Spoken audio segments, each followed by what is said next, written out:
Ya, balik lagi di Bacot Taktikal bersama gue Fahmi Saisuf dengan Kosen Fox terus tuh. Kali ini gue bersama temen gue yaitu Bram Panggabean atau bilang Bram Spartan. lu kalau misalkan mau nge-kill house ke dalam rumah gue, misal ibarat di rumah gue tuh ada orang jahat atau maling, apa yang kita lakukan gitu.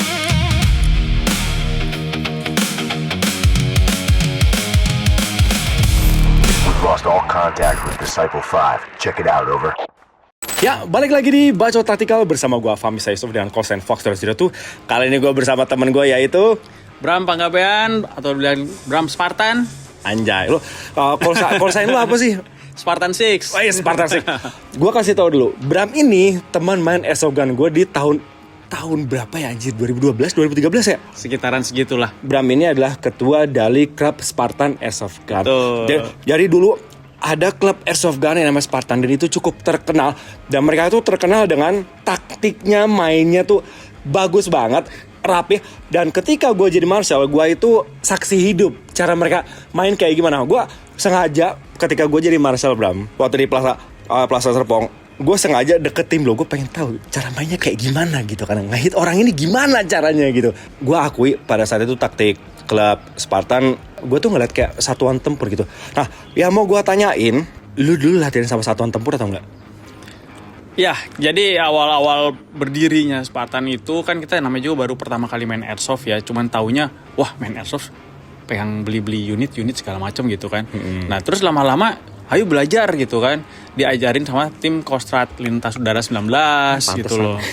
Akhirnya kita ngerti, oh begini cara pengen bener segala macam. Kemudian teknik-teknik dasarnya seperti apa gitu kan.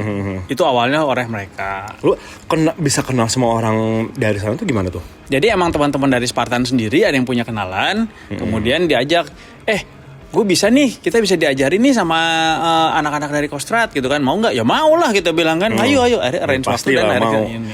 Kalau misalnya ada anggota TNI nih ya dari satuan mana, kalau misalnya mau mengajak kami untuk latihan, kami siap kok kayak gitu. Oke, gini Bram. Dan sejauh ini kita berdua di perfilman. Ya kan. Gua biasanya kalau misalnya nggak jadi stuntman, jadi armorer yang bawa unit ke sana kemari gitu kan. Dan sejauh ini yang gue lihat, lu selalu menjadi tactical consultant sama firearms instructor segala macam. Gue pengen ngajak lu untuk apa jadinya kalau misalnya kita nih kill house di rumah orang tua gue gitu. Makanya gue pengen praktek. Gue pengen tahu lu kalau misalkan mau nge-kill house ke dalam rumah gue. Misal ibarat di rumah gue tuh ada orang jahat atau maling, apa yang kita lakukan gitu. Misalnya entry point kita di sini deh, apa yang kita lakukan terlebih dahulu yuk. Oke, jadi kalau kita mau masuk nih ya, ini bayangan gue ya. Yang pertama adalah ini jalur keluar jalur masuknya tuh yang mana nih, kan gitu. Oke. Kita lihat sih, karena rumah ada yang memang tidak ada pintu belakangnya. Semuanya di depan semua masuk kan. Ibarat kayak udara aja, exhaust in-house-nya. Nah itu kita lihat dulu. Pertama itu, terus kedua kita bayangin dulu di rumah berapa tingkat nih. Kira-kira rumah seperti ini berapa kamarnya, berapa kamar mandinya. Dari info itu mungkin kita bisa jadi ngebayangin pas masuk itu, oh di sini pasti kamar mandi. Karena pattern sebuah rumah itu pasti sama. Kamar mandi nggak akan jauh dari kamar tidur. Atau dalam kamar tidur ada kamar mandi. Itu udah biasa kan rumah modern sekarang. Nah itu kita bayangin gitu sehingga nanti pada saat kita masuk kita udah bisa antisipasi. Udah gitu main petak umpet deh, cari di mana, where are you. Anjir, gue gak kepikiran lagi soal itu. Oke, sekarang kalau gitu kita langsung praktek. Nanti gue pengen tahu gue sebagai orang kedua lo. Oke. Lu suruh gue kayak gimana ya terserah. Nanti habis itu lu akan breakdown ke teman-teman yang ngasih tahu untuk nge-review lagi teknik yang sudah kita udah ngapain aja di dalam. Oke. Kita langsung praktek. Konten kali ini disupport oleh Takti. Kalian bisa lihat ya teman-teman ya, ini baju tactical keren banget. Ini baju dari Takti.co. Taktinya adalah TACTEE. Jadi mereka ini punya baju tactical yang keren banget. Desainnya juga emang desainnya tuh lebih gitu, lebih garang gitu. Coba lihat belakangnya. Anjay, ini bacanya apa? Always be ready. Anjay, punya gua dong. Ya yang ini nih. Real man use 3 gun, bro. Real man use 3 gun. Use 3 gun. 1, 2, 3. Oke. 1, 2, 3. 1, 2, 3 pokoknya. Jadi kalau misalnya teman-teman yang suka yang tactical apparel, beli baju yang badass banget, coba aja cari di takti.co.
Oke, tadi gue udah berusaha untuk kill house tanpa target sebenarnya. Jadi itu gue sebenarnya nggak bisa ngejelasin tekniknya doang. Gue hanya fokus ngeliatin sudut-sudut yang Bram gali sebenarnya. Nah, gue mau tanya lu dulu, mungkin kalau misalnya mau sambil ke dalam, boleh sambil nge-breakdown tekniknya dari awal sampai akhir tadi. Boleh, Ya. boleh banget, ayo. Oke, mulai dari sini kali ya. Nih ya, dari sini dulu nih. Dari sini, dari pintu utama nih. Tadi kan kita nggak langsung main masuk gerasa-gerusuk. Betul. Karena pertama kita mau mikir, karena berbagai rumah tuh macam-macam, ada pintu yang masuk ke dalam, ada yang buka ke dalam, ada yang keluar gitu kan. Jadi kita lihat dulu yang bener gimana. Kan kita mau ceritanya pelan-pelan masuknya. Jangan sampai aspek surprise kita, cilukba kita itu keganggu gara-gara pintu bukanya keluar sih. Tekan-tekan ke dalam sampai besok juga, sampai orang yang pergi mau belanja juga pasti akan lihat ngapain mas katanya gitu kan. Makanya kita lihat engselnya kemana nih, kita bukanya buka apa ke dalam apa ke luar seperti itu. Makanya kita lihat dulu itu, kemudian udah yakin oke ke dalam posisinya, baru kita masuk ke dalam gitu loh. Oke, nah pas masuk ke dalam, yang pertama lakuin apa tuh kira-kira? Nah, waktu kita udah bisa masuk ke dalam sini, seperti biasa basic dari CQB PJD itu adalah dibilang slice pie ya. Kita ngintip-ngintip gitu loh. Ngintip lihat ke dalam seperti apa. Oh, ternyata di atasnya ada balkon. Jadi kita harus bisa untuk antisipasi juga, kasih kode sama teman kita supaya lihat atas seperti itu, sambil kita perhatikan juga yang di bawah. Karena di sini saya berdua sama Famisa, otomatis ini adalah kepercayaan itu harus saling pegang. Ya. Kalau gue di depan berarti yang jaga belakang gue adalah Famisa. Itulah kalau kita berdua gitu. Jadi kerjasama itu penting banget di sini karena saling percaya, artinya kita akan sama-sama konsentrasi seperti itu dan kita akan pasti lebih awas. Nah, waktu masuk berdua saya sama Famisa, kita di pinggir sini. Ini kita buka, udah nggak ada apa-apa, nggak ada yang sembunyi, semua di sini. Kita masuk ke dalam pelan-pelan, lihat di atas ada balkon, kondisi ke depan juga yang di bawah ruangan-ruangan yang terbuka ada yang tertutup itu juga kita awasin. Famisa jaga yang atasnya melihat. Siapa tahu ada yang keluar masuk atau ada yang aneh. Betul. Kita maju terus pelan-pelan ke dalam. Oke. Kita maju nih. Di sini posisi gue ngeliat ke atas terus nih karena gue berusaha untuk cover Bram. Betul ya, benar ya? Ya, betul. Nah, sebenarnya dari sini juga sama bisa masuk ke sana sih ya. Jadi ada dua jadi stasiun, tapi untuk meminimalisasi dalam arti karena kita efeknya adalah efek untuk diam-diam. Jadi langkah saya itu jadi langkah jejaknya nanti si yang dipakai oleh Famisa gitu loh. Terus satu lagi memperkecil objek gitu. Jadi objek itu cuma satu di sini. Apalagi misalnya gelap segala macam ya, tempat yang kita lewatin ya sekelebat ya kita doang, nggak ada dua gitu, nggak ada bayangan lainnya gitu, nggak ada pergerakan tambahan. Nah, makanya pas sampai sini masih bersama-sama. Saya bilang di sini kan Famisa suruh lihat atas. Famisa udah pasti dari awal juga udah mantau juga, paling jaga di atas, sehingga saya bisa konsen lihat di sini. Ruangan ini lebih besar lagi soalnya, bisa lihat kiri, lihat kanan.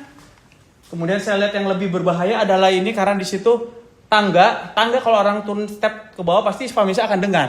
Betul. Udah pasti. Betul. Jadi saya yakin yang ini nih belum ketahuan ini, bisa aja keluar dari karena ada corner banyak yang harus bisa kita prediksi dulu ya, harus kita bisa amankan dulu, kita clearkan. Makanya pada saat masuk ke sini saya yakin banget kalau bisa ngeliat sana. Betul. Dengan sudut mata saya ya, kita ini 30 derajat itu harus bisa lihat begini. Si QB itu harus begini. Ya. Nah, dari situ saya lihat dari sudut mata saya dengan gestur saya ngelihat gesturnya dia adalah mengawasi yang lain, berarti saya aman. Saya tinggal fokus ke sini. Baru saya masuk ke dalam. Seperti biasa setiap masuk daerah yang baru ada namanya kita slice pie, kita intip dulu gitu, masuk intip dulu, lihat dulu seperti gimana. Nge-scan dari sudut ke sudut ruangan. Kita scan semuanya. Udah yakin masuk ke dalam dengan cepat. Set, langsung ambil posisi yang belum kita scan. Karena di sini nggak kelihatan, langsung masuk ke sini dulu. Udah masuk, ada pintu lagi ternyata. Oh, ada kamar mandi. Baru kita lakukan hal yang pertama seperti tadi, slice file lagi, kita scan lagi, masuk dengan cepat, udah ada clear, nggak ada apa-apa, balik ke sini. Seperti itu. Itu juga saya lakukan, kita lakukan akhirnya ke sebelah sini, ke ruang ruang keluarga. Karena bentuk ruang keluarganya itu udah open, berarti udah aman. Yang belum aman apa? Tetap tangga sama ke dapur. Seperti itu kan. Kita cari nih di sini udah nggak ada orang, kemana nih dia pergi gitu kan? Kemudian dia ngumpet, mungkin ngumpet di dalam sini. Kalau kita lihat seperti begini, posisi dapurnya otomatis satu pintu doang. Ada di sini satu pintu. Ya. Jadi kita bisa jaga fokusnya Fahmi saya jaga ke sini tetap ke belakang saya. Saya masuk ke sini, saya lihat dan ternyata tidak ada. Surprise-nya ada satu pintu. Ya, tapi di sini kita lihat bahwa ini pintu dalam posisinya ke grendel, kekunci, digembok.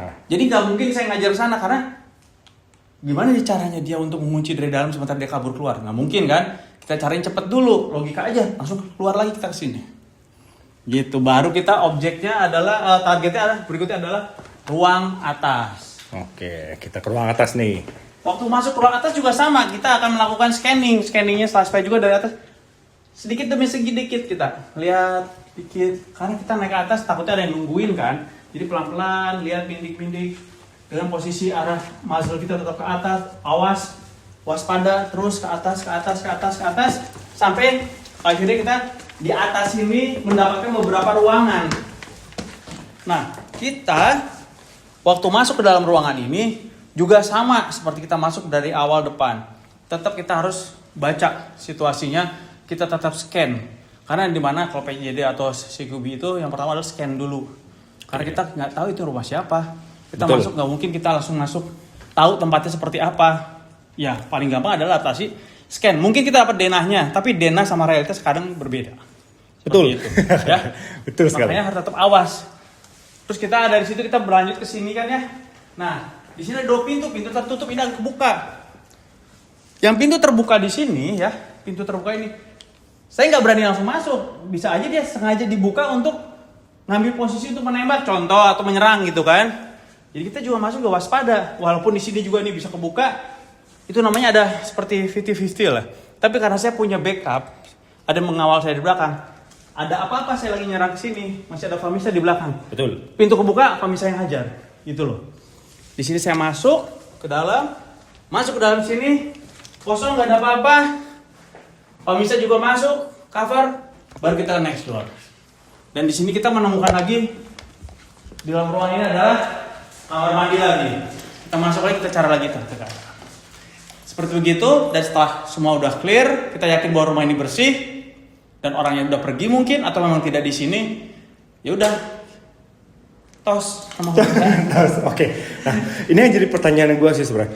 Andaikan kalau misalnya kita nemu benar satu orang, yang pertama yang lu lakuin itu apa sih sebenarnya? Langsung lu tembak atau gimana tuh? Nah, itu kan dilema kan sebenarnya kan? Ya, dilema itu. Jadi ini ceritanya kita konsepnya adalah bukan ini ya, bukan ceritain masalah militer atau segala macam. Ini kita ngomongnya secara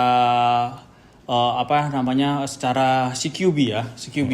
Dimana orang kalau udah ada mencari orang ataupun dia menunggu pasti akan ada kontak. Nah, yang kita lihat adalah kalau misalnya orang tersebut tidak menggunakan apa-apa dan bisa kita lumpuhkan yang secara ya saya bilang sih tidak terlalu fatal gitu ya. Kalau tujuan menangkap gitu ya. Kalau tujuannya bukan untuk menangkap ya mungkin harus diselesaikan seperti itu. Tapi kalau dengan kita mindik-mindik seperti tadi, saya rasa itu kita tujuannya adalah lebih untuk menangkap lebih besar gitu loh. Kalau kan dari awal juga itu udah dar masuk ke dalam gitu kan. Itu ruangannya udah dikunci dari luar juga gitu. Kita untuk membersihin doang di dalam. Nah, misal ketemu dia ya antara ditangkap, dia melawan ya kita lumpuhkan. Terus kemudian kalau misalkan gue cuman punya, kalau misalkan nggak punya senpi gitu kan, gue punya senjata lain kayak misalkan katakanlah pedang gitu. Apakah tekniknya akan sama atau kira-kira berubah ya? Karena kan tujuannya kan sebenarnya sama tuh. Ya. Namanya juga senjata ya, satu tajam sama ini juga ini senjata api gitu kan. Ya. Kalau misalkan gue menerapkan teknik CQB ini dengan sajam, itu memungkinkan nggak sih? Memungkinkan banget ya. Itu sangat memungkinkan banget. Karena basicnya tetap sama. Mungkin dengan sajam yang kita pegang itu, misal contoh cuma pisau, kita pegangnya gimana, kuda-kuda kita tetap pegang pisaunya, ya kan. Kemudian, tapi cara kita melihat atau mengclearkan ruangan-ruangan itu tetap sama. Kita ada slash pie-nya, tetap buka pintunya bagaimana, cara buka pintu, perhatikan pintunya ke arah mana dan segala macam, bla bla bla bla seperti itu. Itu yang basic pertamanya gitu loh. Itu kita punya ya caranya seperti itu gitu loh. Masalah nanti bertemu dengan musuh artinya kita akhirnya jadi fight karena itu kita tidak menggunakan pistol yang bisa nembak dari jauh, tapi kita pakai pisau atau pedang yang pasti ada kontak, itu udah kontak gitu loh. Tapi penjagaan kita, maksudnya gerakan kita tuh, movement kita itu kita bergerak dengan steps yang sama kayak tadi. Ya. Buka pintunya sama, tapi tetap awas kalau pakai pisau, ada begini begini megangnya atau dibalikin ya, beda-beda kan. lah ya. Beda-beda itu tergantung dari basicnya dia seperti gimana ya kan. Nah, terus kemudian ya udah masuk melihat lihat semuanya itu di scanning sama aja. Seperti begitu. Oke, berarti itu semua CQB itu teknik yang tadi kita run through itu untuk ngejaga keamanan satu sama lain dulu berarti ya. Dan penerapannya pakai senjata apapun sebenarnya lebih baik itu yang sangat yang risikonya seenggaknya berkurang dikit gitu ya.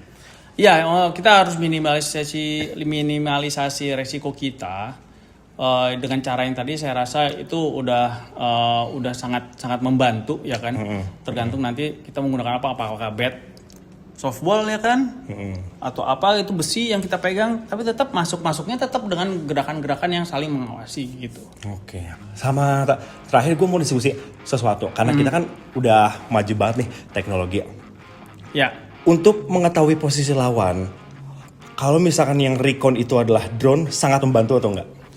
Sangat membantu banget ya. Banget ya. Banget, terutama kita mikir ngomongnya drone terbang ya. Sekarang malah ada drone yang masuk ke dalam kan, ya, yang betul. pakai kecil bola, apa kecil segala macam doang. kecil ya kan. Karena memang yang paling bahaya itu adalah kita enter gitu loh, enter ke markas, ke tempat dia bersembunyi atau ke tempat rumah dia itu adalah pertahanan paling kuat buat dia dan buat kita yang orang luar masuk itu kita nggak ngerti loh, kita kan akamsinya kan gitu kan. Ya, dia udah tahu detail-detail di mana ngumpetnya.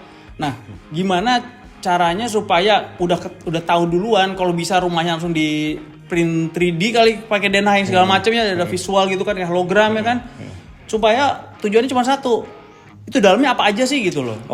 Biar kita tidak kita tidak kaget gitu pas udah masuk, kita udah lebih well prepare. Makanya kalau drone itu menurut saya sangat ngebantu banget, drone bentuk apa aja. Oke. Pun kalau misalnya nggak punya drone, kita harus mengetahui denahnya dulu berarti ya. Ya. Selain yang tadi kita run through kebutuhan CQB, apalagi yang sekiranya bisa diimprove kalau misalnya lo melihat rumah gua nih, terus apa yang bisa lo improve? Apakah nambah anggota lagi? Ini kan kita kan cuma 2 main CQB kan? Iya, betul. Apa perlu berapa orang kah? Terus harus ngapain dulu sebelum kita masuk gitu? 2 sebenarnya udah mumpuni ya, karena dari situasi bentuk ruangannya dan besar dari rumahnya. 3 lebih bagus gitu kan. Se-RW lebih bagus lagi. Bener juga, kalau misalnya di bursa RW sih ngeri juga sih. Betul juga teman-teman. Berarti emang kalau bisa punya banyak manpower, sebanyak-banyak manpower. Iya, juga, betul. Kan? Itu teman-teman. Jadi emang gue jujur sih banyak hal-hal yang gue baru ngerti gitu ya, ketika lu ngejelasin. Gue selama ini ngelatih teknik untuk diri gue sendiri, dari gue nembak, terus cara gue masuk, tapi gue tuh masih jarang banget untuk memahami gimana cara masuk ruangan itu kalau misalnya bersama partner lu atau bersama beberapa orang gitu kan. Gue makanya terima kasih banget. Jadi emang gelar firearm instructor sama tactical nih nggak salah sebenarnya Bram sih dari lu, sama emang udah banyak banget yang juga bekerja sama lu sih. Makanya itu gue thank you banget juga Bram, lu udah hadir menyempatkan waktu. Mungkin nanti next kalau misalnya kita ada latihan kayaknya harus bareng lu. Harus banget. Soalnya saya terus terang Fam ya.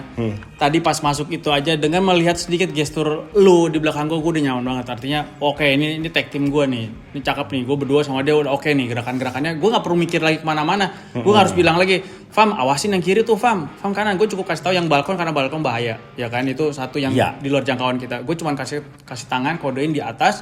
Udah gitu terus gue lihat semuanya berjalan dengan bagus. Dan memang kalau kita kerjasama itu emang cocoknya dengan orang yang mengerti juga ya, itu paling penting itu. Apalagi lu ngerti banget, jadi nggak beban di guanya gitu loh. Jadi udah saling trust, sama-sama udah ngerti, jalanin, udah let's go, dan udah tahu bahwa tugas lo apa di belakang, tugas lo apa di depan. Trust itu terjalin bagus banget gitu. Oke, sip. Thank you banget Bram atas tipsnya. Ini jujur gue ada hal baru lagi masuk sebenarnya, lebih mengerti gimana kalau misalnya CQB masuk segala macam. Jadi begitu teman-teman. Kalau misalnya teman-teman Airsoft kan mau latihan bareng Bapak Bram ini boleh banget loh. Mau laki cewek, laki dan cewek. Pokoknya kita. Dan laki cewek ya. Nah, laki cewek pokoknya. Dan terima kasih atas supportnya dari Tacti ya. Kalau misalnya teman-teman mau cari baju kaos tactical yang keren banget nih kayak gini nih ya. Real man use Trigan. Ini catchphrase baru yang gue favorit buat dia. Dia main use Trigan. 1, 2, and 3. Oke, teman-teman yang belum subscribe, please subscribe karena subscribe itu gratis dan jangan lupa like, comment, and share. Oke, cukup sekian aja. Gua Fahmi Yusuf dengan Call Fox 202 Dan Bram Spartan 6. and we are signing out. I'll see you on the field. We'll see you on the field.